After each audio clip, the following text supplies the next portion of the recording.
Boker Tov mes amis, j'espère que vous allez bien, que vous passez une bonne semaine. Aujourd'hui on va dire une phrase de la Torah, c'est il faut être fort dans son domaine.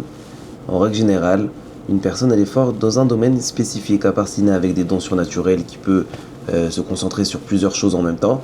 En règle générale, chacun est né avec une facilité, avec un don, et c'est sur ce domaine-là qu'il faut se concentrer pour être le plus efficace possible. On ne peut pas tous avoir les mêmes dons, on ne peut pas tous avoir les mêmes facilités, mais Hachem il a créé le monde que chacun il va compléter l'autre. La Gemara va dire que le monde il tient sur 3 tzadikim. Et ces 3 tzadikim là, s'ils s'associent, ils peuvent acquitter, depuis la création du monde jusqu'à la fin des temps, acquitter tous ceux qui ont habité à l'intérieur. Maintenant, vous imaginez, c'est-à-dire, il y a des milliards de personnes, on ne fait pas tous que des mitzvot, donc ça veut dire qu'il y a beaucoup des avérots dans les airs, et ces 3 tzadikim, s'ils se réunissent, ils peuvent acquitter le monde entier. C'est Rabbi Shimon Bar Yochai, Rabbi Elazar son fils, et un roi qui s'appelle Yotam Ben Uzziah. Donc Rabbi Shimon Bar Yochai et Rabbi Elazar, on les connaît, ils ont fait le Zohar HaKadosh, ils ont fait le livre qui va ramener le Mashiach. Mais le roi Yotam, on ne le connaît pas. Et on ne sait pas exactement qu'est-ce qu'il a fait de sa vie pour avoir ce mérite-là qui peut acquitter le monde entier. La Gemara, elle va dire que ce roi Yotam, c'était un roi qui était très fort dans le Kibbout Avem, le respect des parents. Le père de Yotam, il était encore vivant.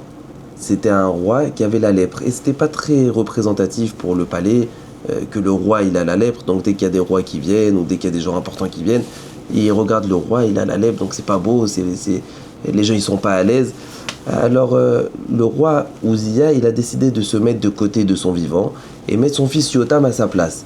Finalement le roi Yotam, il va s'asseoir sur le trône.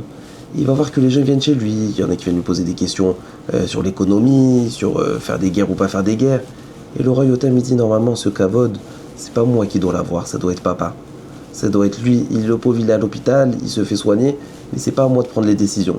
Chaque personne qui venait chez le roi Yotam et qui disait à Yotam qu'est-ce qu'on fait, il lui posait les questions d'un roi.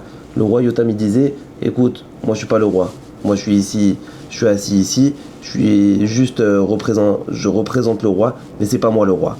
Le roi c'est papa. Pose-moi ta question, je vais aller lui demander.